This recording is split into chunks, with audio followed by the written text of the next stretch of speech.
Today we are here to celebrate Shivaratri. It's a very great privilege for all of us to understand about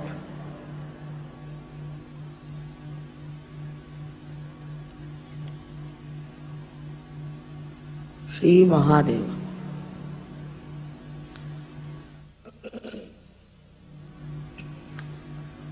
Unless and until you have got your self-realization, you cannot understand what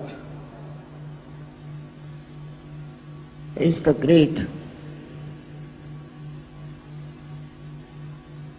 personality, the character and the powers of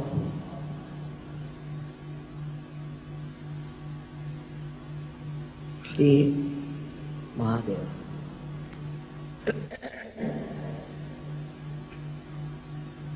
It's not easy to conceive, also to reach the depth of his greatness unless and until we are humble. We have to be very humble to reach at the lotus feet of Shri Mahadeva.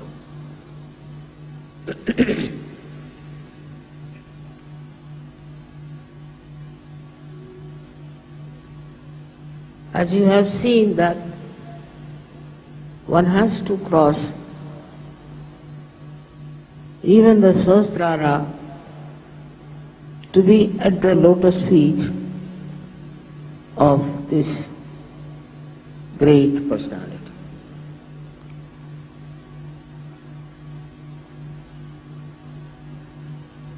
He is beyond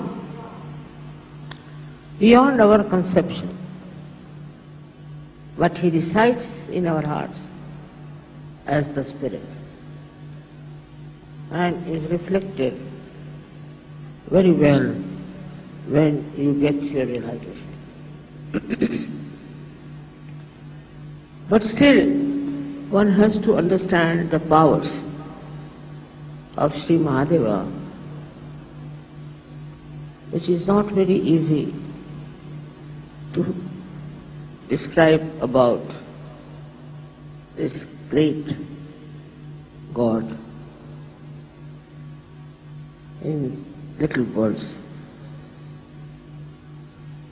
The first power he himself has, that he is a very forgiving God. He forgives. He forgives us so many of our sins, so many of our destructive activities, our horrible mind which tries to create problems for everyone. Up to a point. But he has the greatest power to destroy.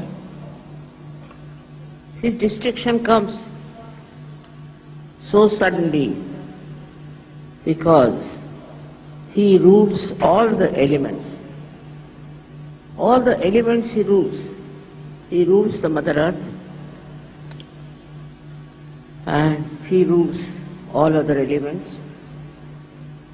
Through their causal, he rules and he can destroy everything that he wants to if he finds there is problem.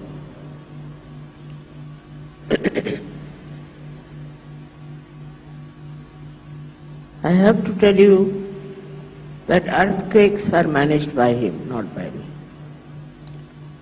I am not there for destruction. He is the one who sees what's happening on this earth, what's happening to the human being. I'll give you an example of Gujarat. Apart from anything, Gujarat people are very money oriented. They are worried with the stock exchange, this, that, all the time, money, money, money, money, money. Even if they are abroad, they are extremely money oriented. Sometimes I am surprised. It's impossible to talk to them about Sahaja Yoga. And they like artificial type of things like some gurus or somebody. I don't know from where did they get this. Whatever it is, we have a state called Bhavnagar in Gujarat. Bhavnagar people came, they brought for me those silver slippers, padukas, to be vibrated. I was surprised. I was happy at least that these people are thinking about it. So they did a puja, they did a havan in Bhavnagar and also in Baroda. These are the two places where not touched even by the bhukamp, by the earthquake. Can you imagine? And Surat, which is very much distant, was absolutely shattered. There are Sahaja Yogis, very few. All of them were saved. And their houses also did not move.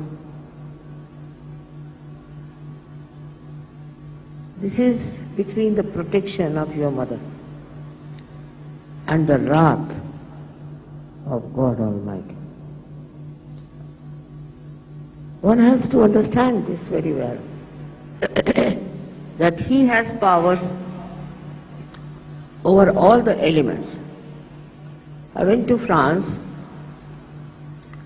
and there some people in France tried to trouble me. And all the media got after me. And on the television, everywhere, they were saying all kinds of things against me. I knew something would go wrong somewhere. And suddenly from the sea, a big, I don't know what to call it, a big storm started. Suddenly, no one knows why. And two ships were completely sunk. And those people who went to rescue them got cancer. Then it came, this storm started moving fast, and all the churches lost their top heads, I should say. All the churches lost it. So many priests' houses were ruined.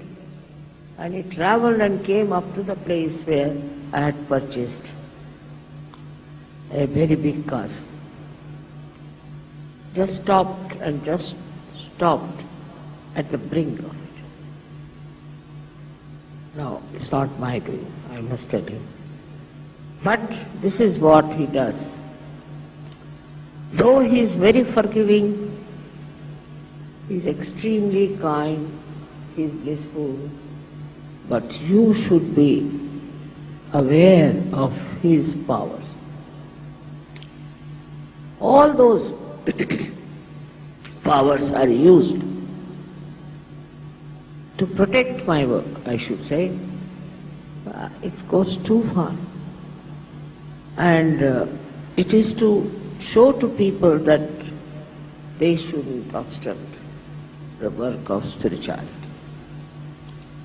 It should be real spirituality.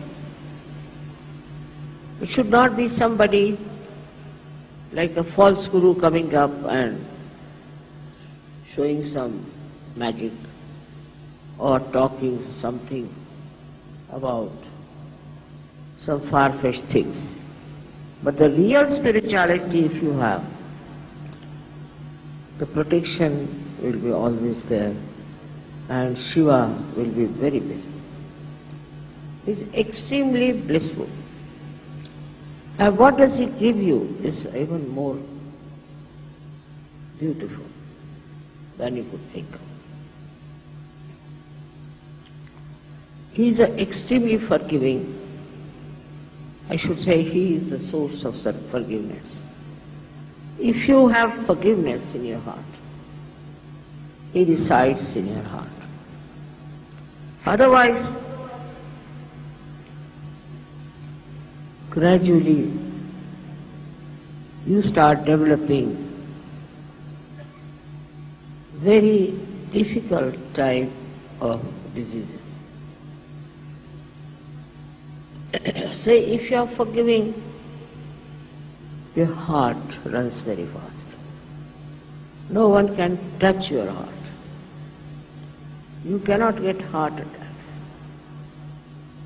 But if you are tolerating, suffering, and taking many things as a power of your own, doing wrong things and forgetting about God, then you also start developing a very weak heart. So one side is that you develop a heart which is extremely aggressive and can become like Hitler's heart. Under any kind of pretensions, if you start torturing someone, your heart becomes solid, and then you can get a tremendous, massive heart attack and all the troubles follow. This is inevitable. But supposing you are extremely tolerant and you tolerate all nonsense, you are very docile, you are a frightened person. If you are frightened and because of fright you do that, you can develop another kind of a heart we call as angina, where the blood supply is less and ultimately you develop a kind of a guilt and you lead a very mediocre life. So this second thing also is very visible among people who think they are very, very tolerant. I am saying that tolerance is all right because of spirituality, but not because you are frightened and you are afraid of something. If you are a Sahaja Yogi, you have no business to be afraid of anything. In India, people are afraid of everything. If they see a squirrel, they will be frightened.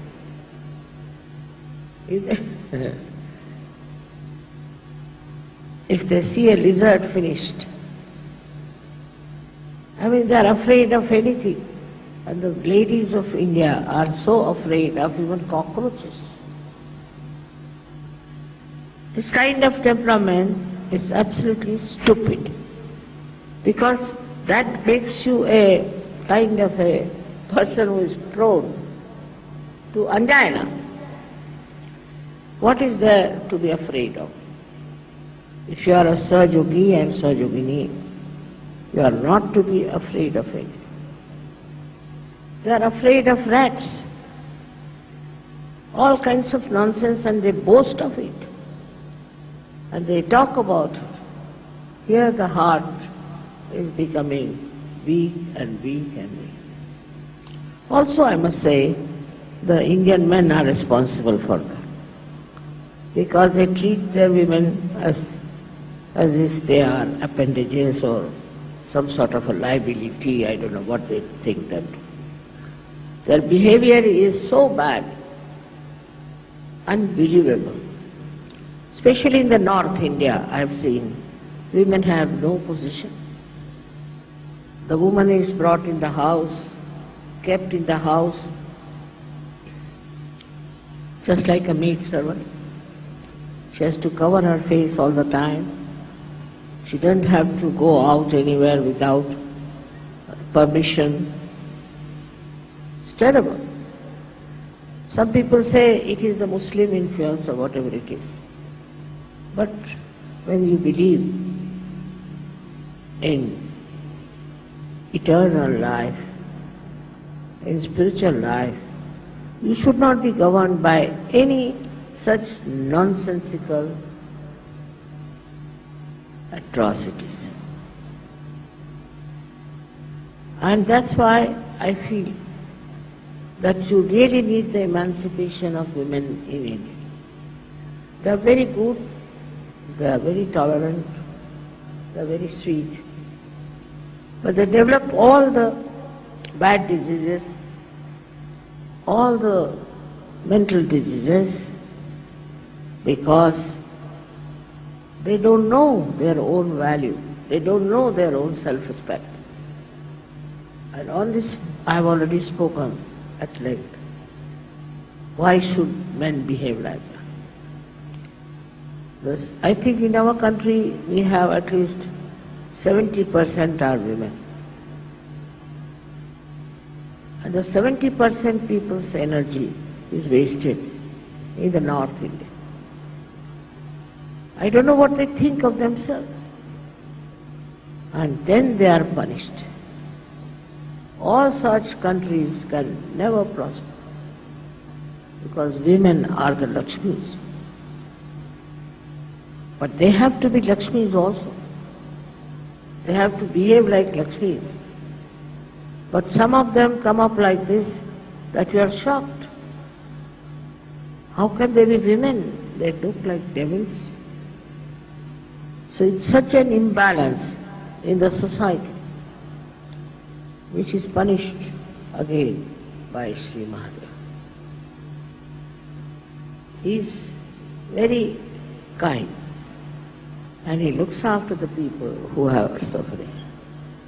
And he tries to punish people who make them suffer. It is his quality to help by destroying people who are aggressive. He doesn't talk of Kundalini. He doesn't talk of self-realization. He just punishes them nicely in such a bad way that is shocking. And he relieves sometimes people like, I've seen many women who live like this, suffer so much. They die much earlier than their age. All this one has to see in the right perspective. He is there to protect, of course, but more to destroy. He protects all kinds of animals, all birds, all the nature he protects. He is the one who brings all the joy of spirituality. But if you try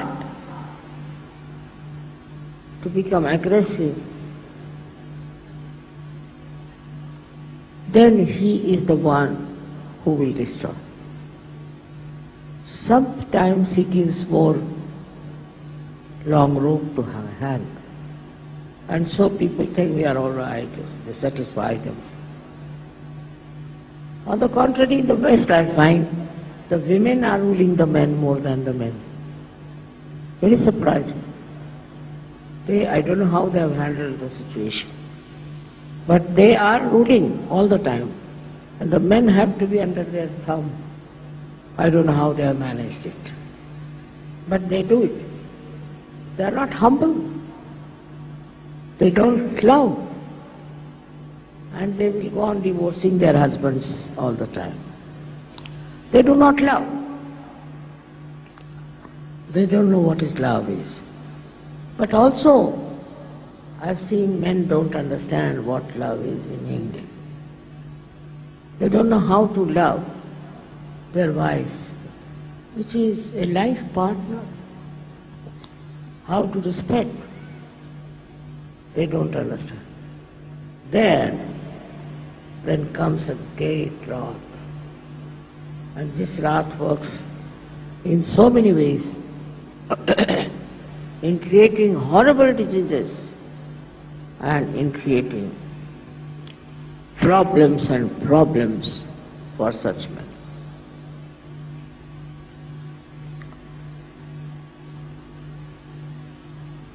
And the society also is responsible for doing all kinds of things against humble people.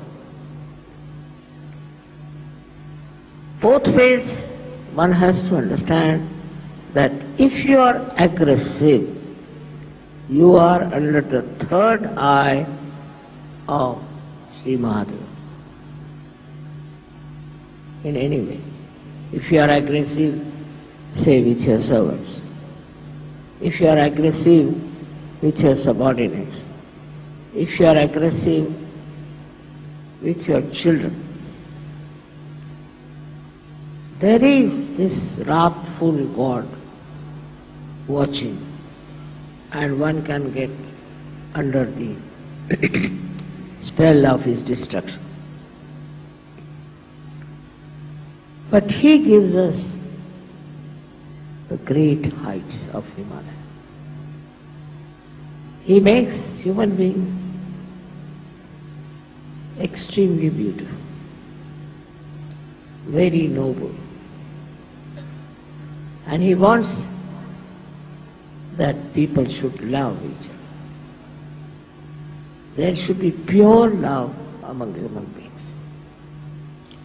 And also, he makes you very delicately behaving towards other people, very sweetly behaving towards others. If you don't have that, then you are going in the wrong direction. But his greatest thing is that he gives you the height and the depth. If you are worshipping him, then you develop such heights that you see the whole world as a witness. He sees the whole world as a Sakshi Swarupa, as a witness. And so, he is the knowledge. He is the pure knowledge. You may get your realization, all right? You might feel cool breeze in your hands, all right? But, do you have the knowledge? I have to tell you. What finger means what hand means what is vibrations, I have to tell you. He is that knowledge. He is the pure knowledge, complete knowledge of the highest level. So he is the source of knowledge. Those people who are not humble cannot get that knowledge. Those people who are arrogant and who do not handle others delicately, sweetly, beautifully, are not blessed by him. They cannot achieve anything in life. What do we have to achieve? Not your position, not your wealth, not all these outward things, but you have to achieve a loving heart with which you can love. If there is Shiva in your heart, you will love everyone in a very beautiful manner. There won't be any nonsensical ideas about love. Just pure love for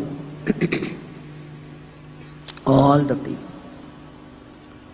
Is the blessing.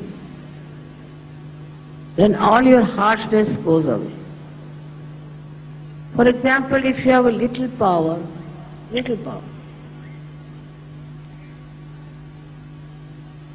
so you start to misusing it. Look at Shiva. He has so many powers. If he starts misusing, there won't be even a blade of grass left on this earth. How much we are sinful, selfish, you know that. But still he gives you a chance. So let's see, they might improve. And he is extremely generous, extremely generous. He is very forgiving and also extremely generous. Now supposing there are people who are living in a desert and they are very good people and they are suffering because they are living in a desert. He will create oases for them. He controls the Mother Earth. He can do everything to make them happy if they are spiritual, if they worship Him. But human beings are so stupid that they go on fighting also in the name of God. Like in the south we have two types of people. One who worships Shiva, another who worships Vishnu. Can you imagine? Vishnu used to worship Shiva. Nobody is higher, nobody is lower. It's so important. Everything is so important. But they used to fight on this point. If they are worshipping Shiva or they are worshipping Vishnu, and nowhere near the reality they were. They did not what was the reality, nothing. Just fighting, fighting, fighting. In the name of God, those who fight, Shiva comes on them and his trident hits them. You are not to fight in the name of God, but you have to love and understand. So this fighting in the name of God is a nonsense. Not only that, but is very, very dangerous. All such people who will do that will be destroyed. It is self-destructive. Such people will be destroyed completely. So, you should understand that in the name of God you have to love. You have to understand. You need not tolerate nonsense, it's different. But you have to love people, spread your love. Gradually this love can go all over the world. And then the vision of mine I can see working out. But if there's fighting, there's hatred, there's all kind of aggressiveness, these are all against Shiva, and such people will be destroyed. What will I do with them? What can I do if they are destroyed? If they are very money-oriented, materialistic people, they are not loving them. They love you only for money. All such people will be destroyed. No. One should be not only humble, but should be extremely loving. To get the blessings of Shiva, you have to be extremely loving. Such people may not be very cunning, clever, may be very innocent. Must be. Because when you love somebody, you want to help that person. I have suffered myself. I have tried to help people and they have deceived me. So what? That's their nature. And they are destroyed.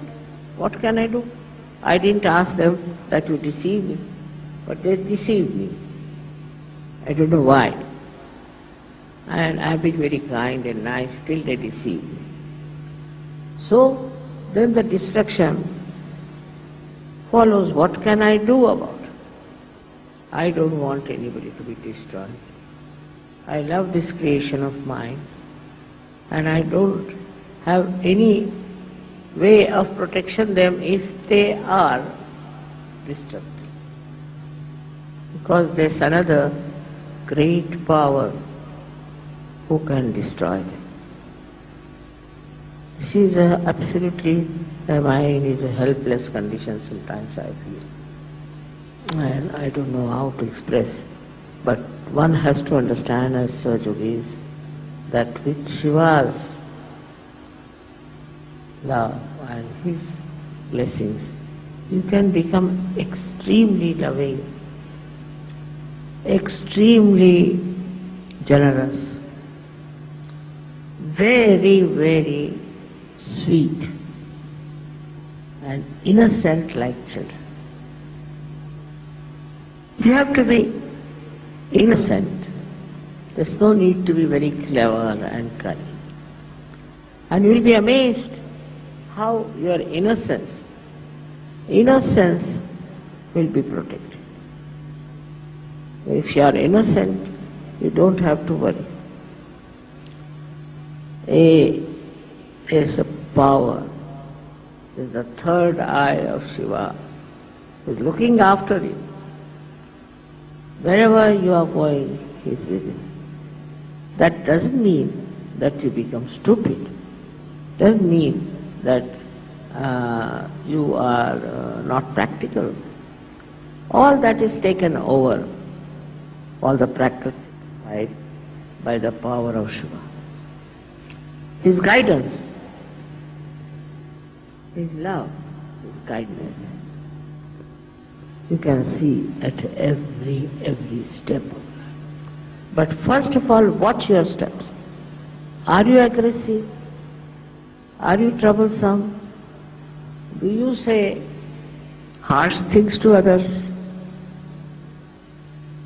Or are you humble? Are you gentle? And if you are kind, he is very much pleased with you. In the nature, it is his rule that works. And they are so systematic. They live with the understanding of each other. For example, if you go in the jungle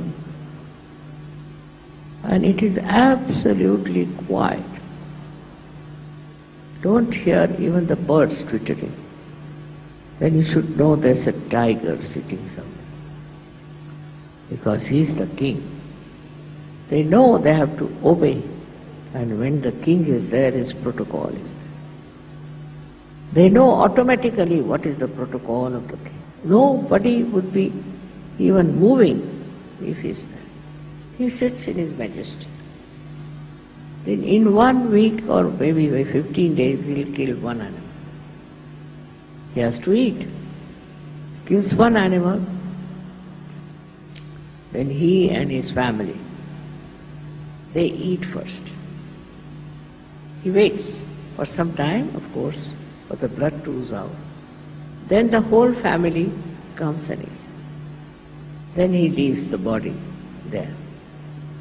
Then by gradation, one by one, all kinds of animals come and eat it as a prasad. And the last are the crows who come and eat that animal. Such discipline, such understanding of the protocol. I am amazed how animals are managed by Shiva. We never hear that animals are having a strike or animals are having a big underworld animals. You don't hear that these animals are stealing things. But you just imagine We are coming from that animal life, but we are worse than them. How are we going to rise if we have all such funny ideas of behaving in such a manner, of fighting? On any small little excuse they'll fight, they start fighting. Animals also fight a little bit among themselves, but not in a collective way. They don't do it in a collective way as we do it here, and we do not. It's really at the slightest provocation we get into groups and start fighting. They get into groups but they don't fight. What is the thing among them? Everything is so much understood by animals. Why not for us also to understand the law of nature? It is Mahadeva who manages that all the nature's law are to be obeyed. Even the Mother Earth, the sky, everything is looked after by him. He does nice, beautiful things for us. With the changing of the seasons, he creates these beautiful flowers, he creates. All that is soothing, joy-giving and beautiful, he looks after. He gives us to see what nature has given us and tries to please us, keep us happy, entertain like an innocent child. But while we are in our arrogance, we have our reactions to everything. You see a carpet, you say, I don't like it. Especially in the West, it is a common thing to say, I don't like it. Who are you not to like something or to dislike something? What do you think of yourself? It's very common. And shamelessly they will say, I don't like it, I like it. It's impossible. Such human beings, I don't know where will they go. What will happen to them? Instead of appreciating, instead of enjoying everything. Why to start criticizing and reacting? Reaction is much more in the West, I must say, not so much in India. But there are certain cultural difference, I think, that's why people say like that.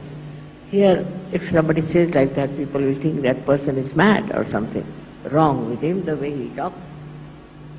So it's important how you express your love, how you talk about your love. Start it with your wife to begin with, and then you can move towards your children and others. We are so stupid sometimes that we love the whole world but we can't love our wives. It's a speciality. In India that's very true. But also in the West I've seen people love their wives because of fear. Fear of divorce maybe, I don't know. Love should have no fear. It should have just free love. Without any fear, without any aggression. Enjoy that pure love. And that is what is missing in the human beings today as it is. When the day will come when human beings will be understanding the beauty of love, then from the heavens there will be flowers pouring on us. It would be such a tremendous day when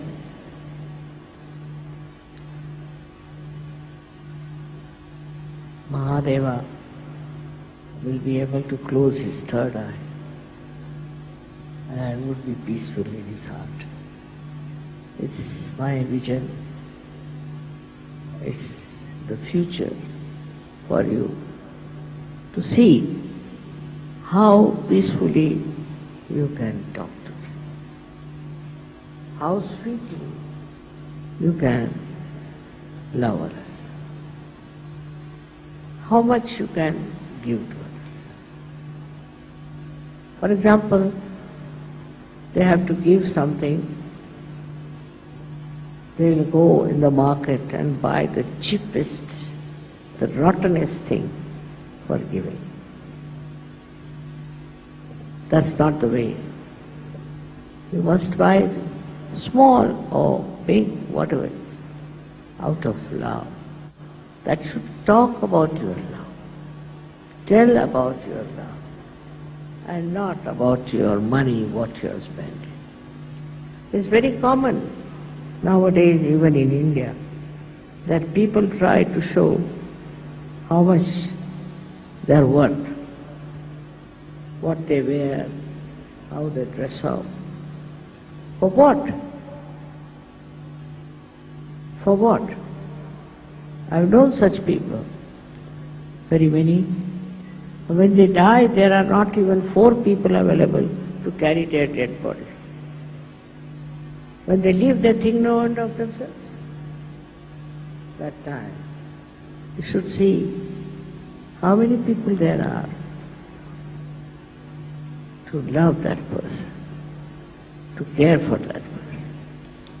Maybe it is his upbringing, maybe that he had never known love, anything you may blame. But for a Sahaja Yogi, it is important to learn that love is your life, love is spirituality, and love without expectations to do something.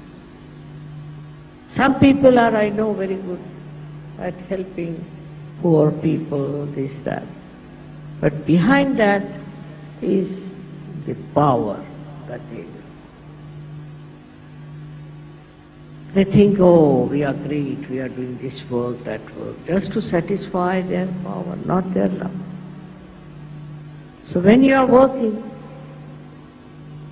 you have to know that it's just to satisfy your spirit, just to satisfy your love, that you are doing, not for any name or for any kind of a position. If you have that kind of detached love, virakta is the word, then nobody has to certify you. You have it and you are enjoying it. It is unfortunate I have to speak in English language. Maybe there are some who do not understand English. But nowadays the English have become dominating. What to do? You have to speak only in English language and can't use any other language. But one has to speak a language. See animals. See if you have a horse, if you have a dog. All these animals, they understand your love. How they stick to you, how they express their love. They're very sweet. And this we have to learn from them now, I think. Otherwise, I don't know how to make them understand the value of love. It is not that the way people are criticizing, that we are not practical, that we have not achieved much money or power or something. That's not important. Because there are many like that selling in the market. But we are different. We are the jewels of humanity. And we have to be like that, shiny. cutting out all the wrong things within us as a diamond is cut to look something very, very great. My only, if I have any, desire is that try to follow the qualities of Shri Mahadeva. How great he is, how detached he is, detached, absolutely detached. He lives with bones and things like that. He's not bothered about where he lives, what he lives with, what he has, nothing. So detached. We should be detached like that. At the same time, we should be very loving like him. Extremely loving.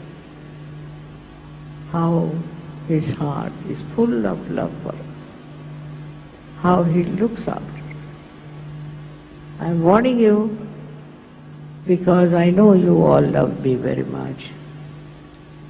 But you should also love each other. Should have a loving heart and have satisfaction in loving others. If you could develop that, your height will grow, your depth in Sahaja Yoga will. It's all right. The goddess gives you the Shraddha, all right. But the depth in Shraddha, in Sanskrit or in Hindi and Marathi, I don't know what you call, but in Marathi they call it dhyas. Just deep into that love, drenched into that love, enjoying that love, then you don't want anything. What do you want? You got everything. So what do you want now? Just like the greatness of Shri Mahadeva is so great that he is detached. What does he want? I mean, nothing is greater than him. Nothing is more important than him. Then what does he want? He doesn't want anything. That's why he's detached. This detachment you have to develop. But at the same time, he is the Lord of all the arts, of the music, of the rhythm. The other day you saw these boys were playing the rhythm. The whole rhythm of everything he creates. The rhythmic life that we have, we are not yet aware of it. See, a child is born exactly after 9 months, so many days. Who keeps this rhythm? Then we get, say, certain flowers at such and such time. Then we get in the nature all kinds of these seasons. Who keeps the rhythm? He's the one who is nothing but rhythm. And that rhythm is kept up in the nature, in everything there's a rhythm. And a rhythmic person is the one who has a very large heart. It's like an ocean. You get just that rhythm disturbed immediately if you find somebody is being very cruel, very bad and all that. But in a smooth, beautiful, peaceful lake, there is no ripple at all. It's just love. And then at that time, if the rhythm, the silent rhythm of that heart is broken, then Shiva takes charge. So, one has to have a complete sense of the rhythm of time, rhythm of nature, rhythm of everything. People don't know even the names of the flowers. They don't know what these flowers are, what time they come up. They have no idea what is the rhythm of their living. Nobody's bothered. All over, if you see, there is seasons and things. It's all the rhythm. Like he's playing a big tabla or a pakwaj on which he plays all the beautiful tunes of all the seasons. And that's how the nature flourishes and comes up and then subsides. We do not see that point. We just are bothered about us. Like we'll ask, how are you? Mother, I've got a headache, I've got a stomach trouble, I have another trouble, everything is there. But another one would say, I'm all right. So what's the matter? Put the world right, Mama. Mother, why don't you put the world right? He's worried about others, not about himself. And in that understanding of what one should do, to make this world happy, beautiful, for that one has to really work hard, so-called. And in that working, one thinks, isn't it our duty to make this world beautiful? Isn't it our job to make this world rhythmic, rhyming with the spirit? It's our duty. We have to do it. Not only taking Sahaja Yoga for yourself, but for others. It's not you are all the time worried about yourself, but you are worried about others. What's happening in the world? That is love. That love is spontaneous. And when it works wonders.